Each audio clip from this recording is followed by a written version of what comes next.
안녕하세요. Eat 바이블입니다. 오늘 본문은 누가복음 6장 1절에서 11절까지의 말씀입니다.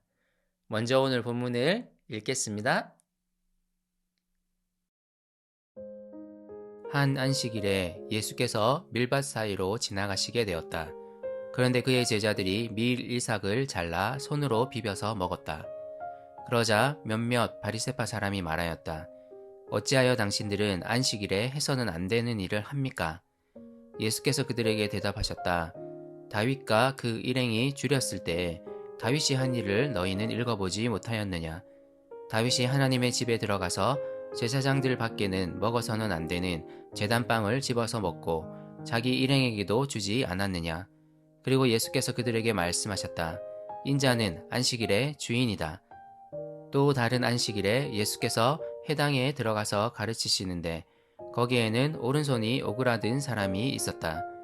율법학자들과 바리새파 사람들은 예수를 고발할 구실을 찾으려고 예수가 안식일에 병을 고치시는지 엿보고 있었다. 예수께서 그들의 생각을 아시고 손이 오그라든 사람에게 말씀하셨다. 일어나서 가운데에 서라. 그래서 그는 일어나서 섰다. 예수께서 그들에게 말씀하셨다. 너희에게 물어보겠다. 안식일에 착한 일을 하는 것이 옳으냐?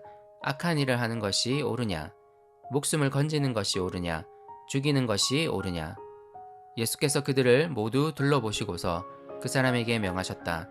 내 손을 내밀어라. 그 사람이 그렇게 하니 그의 손이 회복되었다. 그들은 화가 잔뜩 나서 예수를 어떻게 할까 하고 서로 의논하였다. 복음이 무엇이라 생각하십니까? 복음으로 인해 변화된다는 것이 무엇이라 생각하십니까? 복음은 우리의 생각과 삶에 어떤 영향을 미칠까요? 복음은 분명히 우리 삶을 변화시킵니다. 옛사람이었던 우리를 새 사람으로 만들어 갑니다. 이제 우리는 새로운 질서에 속한 새 사람이 되어 하나님의 나라를 바라봅니다. 예수님 당시 안식일 준수는 유대인들에게, 특히 바리새파 사람들에게 중요하게 지켜야 할 규정이었습니다. 이방인들의 지배를 받는 상황에서 자신들의 정체성을 드러낼 표지로 여겼습니다. 이방인들과 자신들을 구별하고 자신들을 하나님의 백성으로서 드러낼 중요한 표지였습니다. 그래서 바리새파 사람들은 십계명의 안식일 계명에 더하여 세부적인 많은 규정들을 만들었습니다. 자신들 안에서도 의견이 다른 부분들이 꽤 있었지만 안식일에 해야 할 일과 하지 않아야 할 일들의 목록들이 그들에게 있었습니다. 오늘 한 안식일에 예수님이 제자들과 함께 밀밭 사이로 지나가십니다. 약간의 배고픔을 느꼈던 제자들이 밀 이삭을 잘라내 손으로 비벼 먹었습니다. 이 일이 바리새파 사람들에게 알려졌던 것 같습니다. 보다 엄격한 안식일 규정에 따르면 밀 이삭을 자르는 일은 안식일 규정 위반으로 여겨질 수 있는 일이었습니다. 문제는 예수님이 이제 바리새파 사람들에게 주목을 받기 시작했다는 것입니다. 예수님은 이전에도 안식일에 병을 고치는 일을 행하셨지만 그때는 바리새파 사람들의 주의를 끌지 않았습니다. 세리와 죄인들과 함께 먹고 마시는 일이 목격된 후부터 예수님은 바리새파 사람들의 요주의 인물이 되셨습니다. 몇몇 바리새파 사람들이 묻습니다. 어찌하여 당신들은 안식일에 해서는 안 되는 일을 합니까? 예수님은 바리새파 사람들에게 대답하십니다. 놀랍게도 다윗을 인용하십니다. 다윗이 사울에게 쫓기던 당시 제사장 아히멜렉의 허락을 받고 하나님께 봉헌된 빵을 먹었던 적이 있었습니다. 예수님은 이 일을 읽어보지 않았느냐고 반문하십니다. 다윗이 하나님의 집에 들어가서 제사장들만 먹을 수 있는 제단빵을 먹고 자기 일행에게 주었듯이 그의 제자들이 한 행동도 문제될 것이 없다고 예수님은 말씀하십니다. 예수님은 후에 이스라엘의 왕이 되었던 다윗의 이야기를 들려주십니다. 그리고 자신을 다윗에 빗대어 말씀하십니다. 사실 이 이야기를 통해 예수님은 자신을 왕으로 오신 메시아로 말씀하시는 것입니다. 그래서 예수님은 이렇게 말씀하십니다. 인자는 안식일의 주인이다. 앞선 문맥에서 새 포도주는 새 부대에 넣어야 한다며 예수님은 새로운 질서의 도래를 선포하셨습니다. 그리고 이제 왕으로 오신 자신이 안식일 규정까지도 새롭게 하실 수 있음을 말씀하시는 것입니다.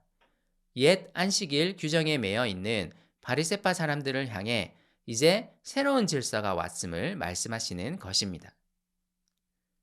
두 번째 안식일 이야기도 매우 흥미롭습니다.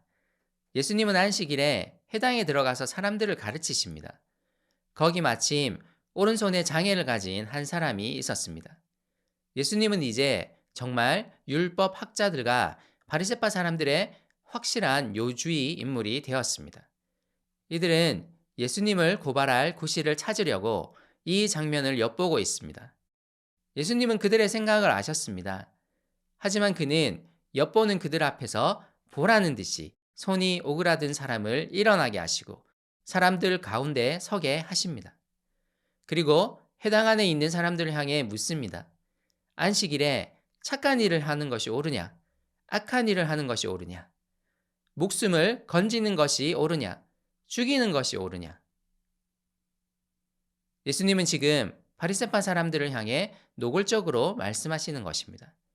그들의 안식일 규정이 오히려 사람들이 선한 일 하는 것을 막고 있다고 말씀하십니다. 사람의 목숨을 건지는 일을 오히려 방해하고 있다고 말씀하십니다. 그들의 수많은 안식일 규정은 새롭게 도래한 질서에 맞지 않는 낡은 것입니다. 예수님은 자신이 그들의 율법에 의해 죄인으로 규정된 자들, 잃어버린 자들에게 생명을 주기 위해 오셨음을 말씀하시는 것입니다. 그리고 예수님은 담대하게 말씀하십니다. 손이 오그라든 사람에게 손을 내밀라 말씀하시고 그 사람이 순종하자 그의 손은 회복되었습니다. 더욱 분노한 바리새파 사람들은 예수님을 어떻게 처리할지를 본격적으로 의논하기 시작합니다. 이 장면이 어떻게 다가옵니까? 우리가 믿는 복음은 죄인들과 잃어버린 자들에게 생명을 선포하는 이야기입니다. 예수님은 바리새파 사람들의 위협에도 불구하고 죄인들을 위한 생명의 메시지를 전하셨습니다. 오늘 우리에게 전해진 이야기도 바로 이 생명에 관한 이야기입니다. 주님이 우리를 사랑하시고 우리를 용서하시고 우리에게 새 생명을 주셨음에 관한 이야기입니다. 그러므로 우리는 사람들에게 정죄와 두려움을 전할 것이 아니라 이 생명을 전해야 합니다. 주님이 주신 생명이 우리와 함께 합니다. 우리가 이 새로운 질서에 점점 더 익숙해 가기를 소원합니다.